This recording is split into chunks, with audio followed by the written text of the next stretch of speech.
여러분 안녕하십니까? 포항 MBC 뉴스입니다.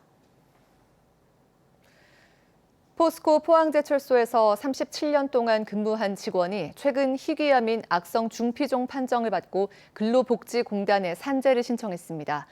의료진이 이 희귀암의 원인이 포스코의 업무 환경과 관련이 있다고 판단했는데 노조는 직업병을 호소하는 사례가 30여 건에 이른다고 주장합니다. 박성아 기자입니다. 37년 동안 포항제철소에서 발전소 설비 정비 업무를 해온 A씨. 올해 7월 폐회 이상 증상이 발생했는데 서울 성모병원에서 희귀암인 악성 중피종 판정을 받았습니다. 항암 치료를 지금 4차까지 받고 계신데 치료약이 하나밖에 없어서 그 약이 이제 더 이상 들지 않으면 이제 많이 상당히 힘들어질 것 같습니다. 병원에서는 소견서를 통해 이 악성 중피종이 포항제철소의 업무와 관련성이 높다고 밝혔습니다. 악성 중피종은 성면과의 관련성이 매우 높다고 알려진 암인데 포스코의 작업 환경에서 보온재와 단열재, 사무 환경에서의 성면에 노출됐을 가능성이 있다는 겁니다. 특히 포스코에서 지난 2011년 성면을 포함한 사문석이 원료로 사용됐다며 질병과의 관련성이 높다고 판단했습니다. 노조는 A씨 외에도 지난해 또 다른 직원이 악성 중피종 진단을 받았고 약 30명의 전현직 직원들이 폐암과 루게릭병 등으로 제보했다고 밝혔습니다. 현장 작업 환경과 상당히 연관이 있다고 보는데 이 부분은 이제 건강보험공단이나 근로복지공단에서 좀 역학 조사를 해서 A씨는 지난 8일 근로복지공단에 산재를 신청했습니다. 근로복지공단은 포스코 전현직 직원들의 산재 신청이 잇따르고 있다고 밝혔습니다. 악성 중피종부터가 근골격계 질환, 이런 거라든지 만성 폐쇄성 질환, 이런 상명으로 해가지고 여한 근로 신청이 되고 있는 추세입니다. 이에 대해 포스코는 직원 건강 보호에 최선을 다하고 있고 근로복지공단에서 산재와 관련된 조사나 요청이 오면 투명하고 성실하게 대응하고 있다고 밝혔습니다. MBC 뉴스 박성아입니다.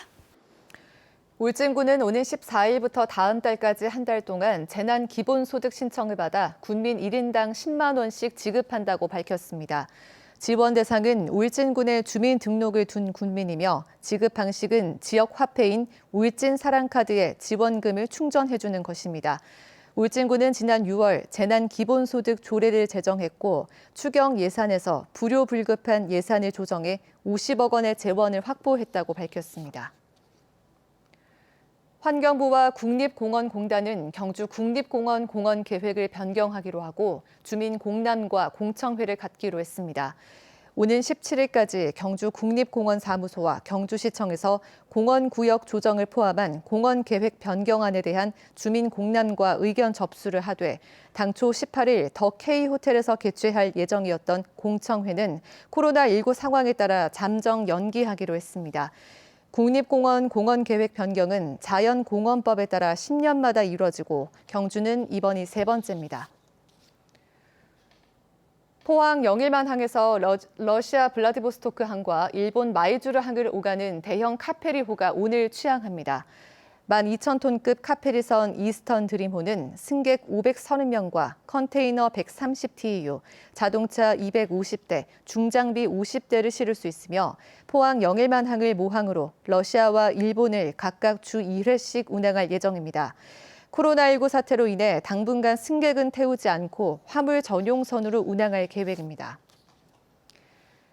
경산북도 문화관광공사가 올해 지방공기업 평가원을 실시한 적극 행정 확산과 경영혁신 분야 평가에서 혁신 우수 지방공공기관으로 선정됐습니다. 경북문화관광공사는 스마트 관광 안내 서비스와 공공숙박시설 통합 예약 플랫폼 구축 사업 등이 좋은 평가를 받아 전국 30개 혁신 우수 기관에 선정됐습니다. 포항시는 연이은 태풍으로 인해 가로수 1,600여 그루가 꺾이거나 넘어지는 피해를 입었다고 밝혔습니다. 이번에 피해를 본 나무는 대부분 히말라야 시다와 플라타너스로 해당 수종은 뿌리가 깊지 않아 피해가 집중됐습니다. 포항시는 최근 몇 년간 풍성한 가로 경관을 위해 가지치기를 약하게 해 강풍 피해가 커졌다며 앞으로는 가지치기를 강하게 할 계획이라고 밝혔습니다. 이상으로 포항 MBC 뉴스를 마칩니다. 여러분 고맙습니다.